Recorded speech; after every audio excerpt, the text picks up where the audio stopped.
WBG প্রিপারেশনের জন্য best কয়েকটা বইয়ের নাম বলো যেটা আমাদের কনসেপ্টও ক্লিয়ার হয় আর প্র্যাকটিসও করা যায়। Hello everyone, welcome to this channel. If you want to prepare for WBJEE examination আর WBJEE যেরকম প্যাটার্ন বা অ্যাপ্রোচ হয় সেই অ্যাকর্ডিং যদি বলি যে শুরু থেকে কিভাবে পড়বে, তো ডিপেন্ড করছে যে তোমার কাছে কত দিন টাইম আছে। যদি তোমার কাছে 1 বছর 2 বছর 1.5 বছর এরকম টাইম আছে, তাহলে হচ্ছে কি তোমাদের যে টেক্সট বুক আছে বা তোমাদের যে এইচএস এর সিলেবাস সেটাতে তোমরা বেশি ধ্যান দাও।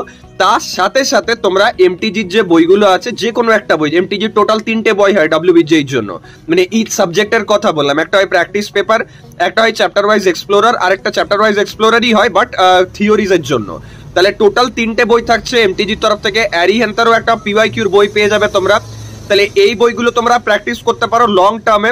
ডেলি হয়তো কিছু না হলো 1 পেজ কি 2 পেজ করে প্র্যাকটিস করতে পারো এতটুকু। এটা ছাড়াও আরেকটা ট্রিক বা টিপস দিতে চাই, যেটা জেনারেলি সিবিএসই স্টুডেন্টসদের দেওয়া হয়, সেটা হচ্ছে যে এনসিইআরটির বই। কারণ যেই মেন্সের থেকে লেভেলটাতে একটু ডাউনে যায়, তাহলে তুমি যদি এনসিইআরটির বই ফলো করো, সেখানে যেই মেন্সটা অনেকটা তোমার মানে প্রিপারেশনটা সুপিরিয়র হয়ে যাবে, আর WBJEEটাও তোমার প্রিপারেশন হয়ে যাবে। আর এটা ছাড়া আমাদের যে এসএনদের বই আছে সেটা খুব ইউজফুল। WBJEE যে পিওয়াইকিউ গুলো আছে সেগুলো যদি তোমরা প্র্যাকটিস করো, তাহলেও কিন্তু অনেকখানি তোমরা অ্যাপ্রোচ বুঝতে পারবে। বাট মেন হচ্ছে কনসেপ্টটা কিন্তু স্ট্রেনথেন করো নিজের টেক্সট বুক বা নিজের যে 11-12 এর পড়াশোনা আছে সেটা দিয়ে পড়ে। বাকি WBJEEর জন্য মক টেস্ট আমরা খুব তাড়াতাড়ি আনবো। Be connected for that. Thank you.